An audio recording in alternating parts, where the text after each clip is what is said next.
Cette fois c'est la fin, on se retrouve pour une nouvelle vidéo Lego. Aujourd'hui, vidéo Lego Ninjago Magazine.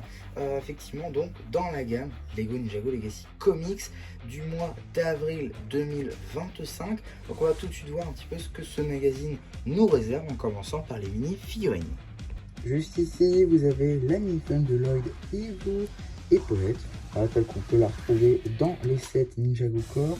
Une figurine assez classique globalement dans la gamme Ninjago, qui reprend donc le moule de cagoule de Ninjago Legacy, avec donc cette couleur en dark green, qui est là encore assez classique dans ce moule, mais avec du vert clair, qui était lui une nouveauté en 2022. Pour ce qui va être de la tête de Lloyd, c'est la tête du film classique. Épaulette saison 11 2019 avec 2, torse et jambes qui était une nouveauté donc pour cette mission avec des jambes en olive. Si je retire l'épaulette, on peut apercevoir les détails de l'arrière du torse avec donc le dragon qui est coupé par le logo Evo avec toutes les initiales des ninjas. Si je retire sa cagoule, on peut apercevoir la première expression faciale et ici la seconde. En termes d'accessoires, un katana en vert clair. Juste ici, vous avez la mini-figurine du guerrier squelette, donc une figurine qui n'est pas du tout exclusive à ce set, néanmoins, ce magazine, néanmoins une figurine qui est plutôt sympa, qui a pas mal de détails. On reprend donc les cornes des Oni ou de Black Panther dans la gamme Marvel, où on a une toute nouvelle expression faciale qui était nouvelle pour cette mini-figurine. Là, elle n'est pas apparue après dans d'autres gammes ou quoi que ce soit. Elle est restée à ces figurines-là. Pour ce qui est de l'épaulette, la première fois que je l'ai vue personnellement, c'était en 2019, avec donc le film Lego Movie 2. Je sais pas si elle a apparu avant, très honnêtement, j'en ai aucune idée. En tout cas, voilà. Pour ce qui est du torse, on est donc sur des impressions avec du métal. En tout cas, des impressions qui sont censées représenter du métal. On retrouve également des os fluo, ainsi qu'une sorte de maille rouge avec des morceaux de tissu. Voilà, parce qu'évidemment, c'est des squelettes. On a également donc sur les jambes toujours le reste de l'armure avec la maille, les os, le tissu qui est toujours représenté, avec des mains également en vert fluo et des bras argentés. À l'arrière, on retrouve un peu les mêmes détails. En termes d'accessoires, on retrouve un glaive d'os. On continue avec la carte. Juste ici, vous avez la carte en édition limitée numéro LE26, Asviara cristallisée. Elle appartient à la série 6 de cartes à collectionner Lego Ninjago cristallisée. On va donc pouvoir maintenant passer au packaging avec donc juste ici la première boîte en métal qu'on avait eu en France, effectivement, même si c'est pas du tout la première qu'on a eu dans le monde, puisqu'on a également eu celle avec Kai contre le roi squelette. Nous on a eu l'emballage plastique, ce que je trouve d'ailleurs un petit peu dommage. En tout cas, donc dans cette petite boîte qu'on a déjà vu sur la chaîne, effectivement, donc c'est une ancienne surprise qui est dans un nouveau magazine. Donc du coup, nous avons juste ici le visage de Lloyd, le visage du squelette, le logo de notre ninja vert national et celui des squelettes. On a également Legacy Box ainsi que toutes les mentions légales, également l'échelle, le numéro d'item qui vous permettra de l'ajouter à votre collection Brickset ou d'avoir les instructions sur le site de Blue Ocean.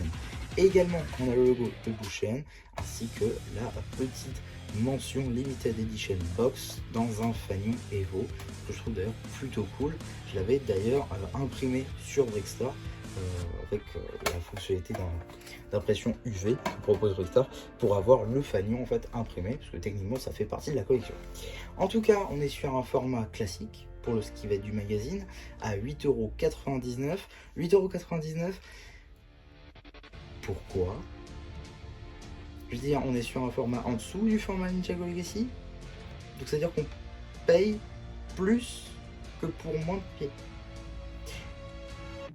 Ou la logique de Blue Ocean, je ne comprendrai jamais. En tout cas, on continue toujours donc avec juste ici une petite publicité pour le magazine Lego Marvel Spider-Man qui sort donc le 17 avril, ça sort très bientôt, avec donc le Docteur Octopus Venomisé, qui était jusqu'alors exclusive au 7 à 10 €, donc la course poursuite entre Spider-Man et Docteur Octopus.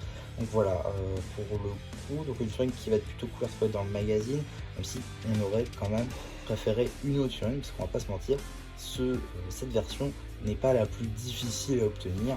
Déjà le bouchon vert était tout de suite un peu plus intéressant dans la mesure où lui était exclusif, un set à 30 €, plus, il n'y avait pas d'autres nouveautés à part lui, donc plutôt cool de le retrouver dans le magazine. En tout cas, juste ici, on a une première BD que vous retrouverez évidemment hein, sur la chaîne BD, dans la forêt, avec nos 6 ninjas dans leur tenue Evo. Encore, c'est vous qui voyez. On a également juste ici une petite publicité pour le Blue Chain Store, ça faisait très longtemps qu'on l'avait pas vu, avec donc toutes les gammes pratiquées. On va avoir du Star Wars, du Marvel Spider-Man, du Ninjago Dragon Rising, du Jurassic World, du Minecraft, du Friends.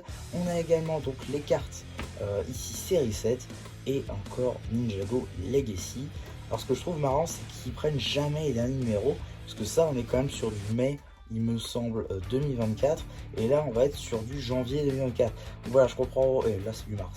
Voilà, je comprendrai jamais la logique de Blue Chain là encore là-dessus, mais bon, pourquoi pas. Donc, toujours suite de la BD. Alors ce que j'aime beaucoup avec ces BD là, c'est que ça donne on va dire une histoire finalement au set Evo, chose que n'avait pas fait la série tout simplement, donc voilà, c'est plutôt cool. Certains le considéraient canon jusqu'au moment où les tenues Evo sont apparues dans Dragon Rising et que les squelettes également sont apparus dans Dragon Rising, ce qui a totalement cassé le fait que potentiellement ça pouvait être canon. Mais bon, c'est pas très grave, hein.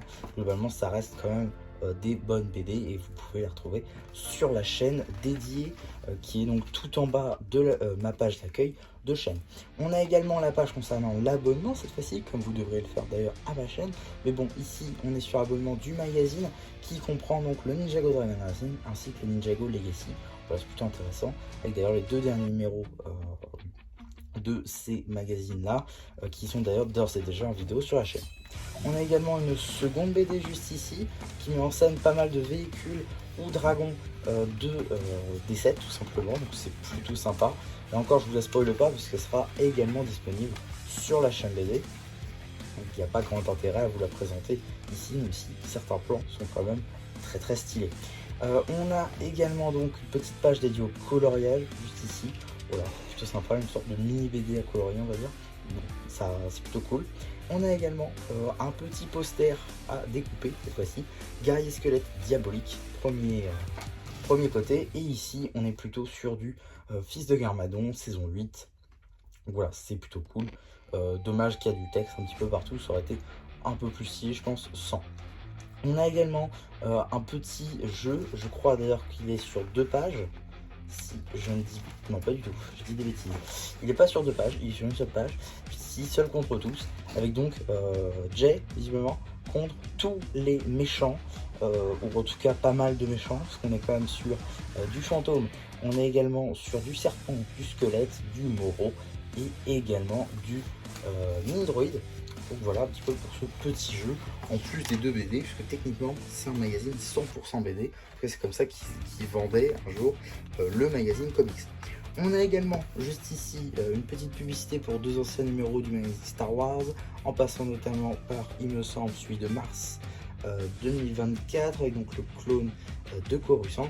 Et pour ce qui va être de Sabine Wren, je crois que c'est le numéro d'août 2024, si je ne me trompe pas, en tout cas 2 vidéos qui sont disponibles sur la chaîne les traitant. On a également juste ici une petite publicité pour les cartes Ninjago série 8. Voilà, vous avez plein d'ouvertures également disponibles sur la chaîne dans la piste ouverture ou shorts.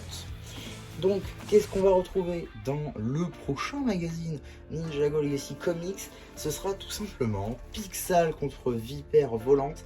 Alors, la Vipère Volante et même Pixal en réalité, je pense que ça va être très sympa de le retrouver maintenant.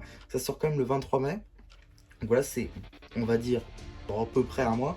Mais en tout cas, c'est très cool. Dans la mesure où Pixal revient en saison 3, ça peut être super sympa pour avoir des expressions faciales supplémentaires pour sa Pixal saison 3, qui, par exemple, n'est pas le cas de tout le monde, parce que tout le monde n'a pas repris, ou tout le monde n'a pas pris tout simplement Pixal Evo, même si elle apparaît, pourquoi pas dans Dragon Rising, tout le monde ne l'a pas pris, donc ça permet d'avoir une seconde chance pour l'avoir. Et également la Vipère, ça permet de faire des customs de frac. Donc pour moi c'est la super surprise à ressortir maintenant, et je pense que Blue Chain l'a compris, parce que clairement Lloyd et le squelette, c'était pas Pixel qui venait juste après, donc je pense qu'ils ont très bien compris que ça allait super bien se vendre. Donc pour le coup un super coup de la part de Blue Chain, parce que j'avoue que j'aurais peut-être fait la même, parce que franchement, remettre Pixel en sachant qu'on a une nouvelle version pour avoir des expressions faciales supplémentaires, c'est plutôt cool, et même peut-être qu'elle va réapparaître dans cette tenue comme je l'ai dit, et juste pour Frac aussi, pour faire des customs, parce que visiblement selon le leak, le Frac il n'aura pas de nouveau moule de tête, il aura un moule de tête cagoule, donc sans cagoule ça risque d'être compliqué, donc au moins on a cette tête là qui est un peu plus facile à voir maintenant. C'est vrai que les sets avec les vipères, il n'y en a plus trop sur les étagères, donc le revoir dans le magazine c'est plutôt cool, en tout cas je trouve. Donc voilà un petit peu ce que je pouvais dire sur ce magazine, j'espère en tout cas que ça vous aura plu. Surtout n'hésitez pas à me dire ce que vous pensez de ce magazine, si vous comptez le prendre, si vous comptez aussi prendre le prochain pour voir si le plan de Bookshelf a marché. N'hésitez pas aussi à me dire ce que vous avez pensé de cette vidéo, n'hésitez pas également à liker, à vous abonner, et voilà, et du coup c'est un Charpelu qui vous dit bye bye.